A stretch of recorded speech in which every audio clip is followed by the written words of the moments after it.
A very good morning to you and welcome to Breakfast Extra. This morning I bring you your morning motivation because like many of you, I dare to be great. Not because I come from Africa, but because Africa also comes from me. What I just said right now is brand ownership. It's not representation, neither is it symbolism. This is identity as authorship. This morning we reflect on the brand called Africa. Africa, yes. Not merely as a continent on the map, not as a recurring headline, but as a living archive of memory, struggle, genius, and unfinished work. When Thabo Mbeki declared, "I am an African," he wasn't merely reciting poetry, he was asserting historical consciousness. When Patrice Lumumba said, "We are going to show the world that what a black man can do when he works in freedom," he was speaking to dignity reclaimed. And of course, when Nelson Mandela reminded us that it always seems impossible until it is done, he was documenting the discipline of perseverance. Now, this morning, those are not just speeches, they were declarations of ownership. And this weekend, ownership was tested. It was tested quietly, it was tested procedurally, and it was tested democratically. In Abuja Municipal Area Council, also known as AMAC, and in parts of river states, as citizens stepped into polling units, not merely as voters, but as participants in Africa's ongoing political evolution. Because truly, democracy is not an event. It is a habit. It is participation practiced over time. It is accountability embodied in culture. It is identity in motion. Across the Federal Capital Territory, over 1 million registered voters had the opportunity to choose leaders and leadership at a level closest to daily life. This means roads, sanitation, schools, markets, security, the ordinary structures that quietly define dignity. Now in River State, by-elections in Adoha East and Kana reminded us that representation is never abstract. It is local, immediate, and it is very, very personal. And perhaps, just perhaps, this is where the conversation becomes even deeper. To own the brand called Africa means loving it more than we resent its imperfections.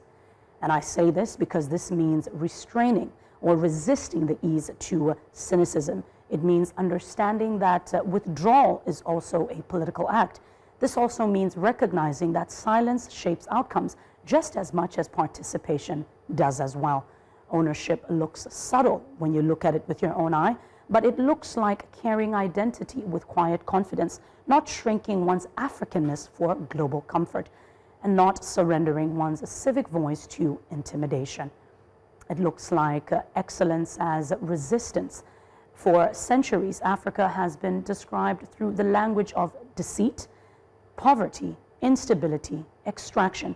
But governance marked by competence, integrity, and vision becomes a counter archive. And ownership looks again like authorship. It doesn't look like victims. It doesn't look like a mascot, but it looks like custodians of narrative. Former President Olusegun Obasanjo once observed that, and he said, "Africa has no business being poor." One might extend that reflection where we say our communities have no business being mismanaged, because the brand of Africa is not defined by commentary. It is defined by our conduct in small polling units, in local councils, in everyday decisions. You and I, you carry in your daily civic choices the possibilities of over 1 billion people, not as a burden, but as an inheritance. So this morning, perhaps the question is not whether you are an African. The question rather is, do you participate and do you practice Africa in your participation, in your excellence, and in your responsibility? Are you African only by documentation, or are you African also by your disciplines? Because democracy, like identity, demands embodiment. It asks you to show up. It asks you to stay engaged. And yes, it does ask you to believe in the slow, patient work of nation building. Like Mandela said, it always seems impossible until it is done. And I do believe that you and I can do it. Good morning once again, and welcome to your Sunday edition of Breakfast Extra. I'm never by myself. I'm always joined by Mazino. Good morning, Mazino. Good morning, Inam. Do you ever think that the day might come when you might be alone on the show?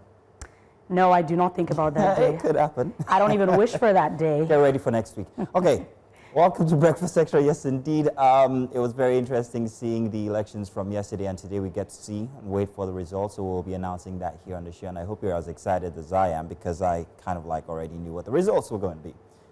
Personal opinion. But yeah, when you get back, we'll discuss that, as well as getting to our correspondents across Abuja to give us details. So I'm looking forward.